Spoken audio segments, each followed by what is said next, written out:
Chanson 119. Une femme encore plus belle et brillante et du même âge que le soleil fit, au moyen de son charme, de ma jeunesse sa proie trop naïve. Appartenant aux êtres d'exception, elle occupait pensée, action, parole, et par mille chemins se présentait à moi en grâce altière. Et pour elle, j'ai changé de nature dès que j'eus croisé de près son regard. J'ai fait, par amour d'elle, pendant longtemps des exploits harassants.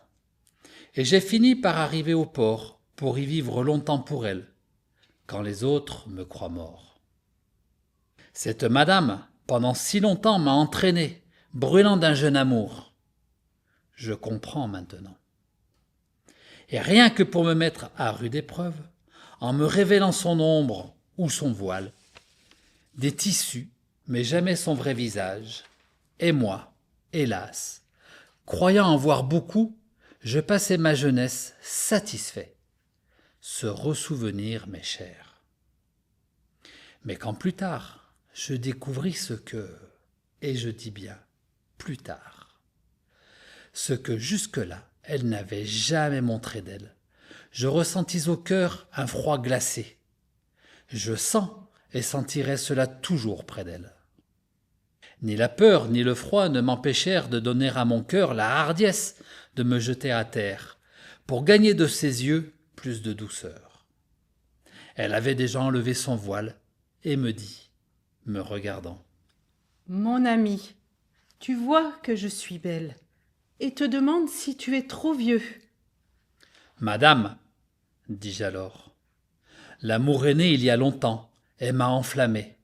Aussi ne suis-je plus capable de vouloir ou refuser. » Sa voix au ton admirable me dit, avec un regard qui me fera craindre et espérer toujours.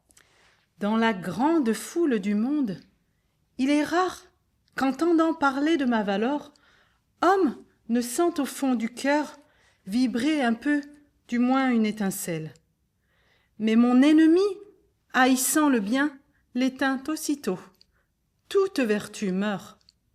Un autre maître règne qui promet une vie bien plus tranquille. Amour, qui sut guider tes réflexions, m'en dit des choses qui m'ont révélé que ton digne désir te fait mériter une noble fin. Tu comptes déjà dans mon petit cercle. Tu verras une femme qui saura rendre tes yeux plus heureux. Je voulais dire, mais c'est impossible. Regarde, dit-elle. Je me tournai vers un lieu plus discret. Voici une femme que peu ont vue. Je baissai aussitôt mon front timide, sentant le feu ranimer ma passion. Elle se prit au jeu et me dit, Je sais ce que tu ressens.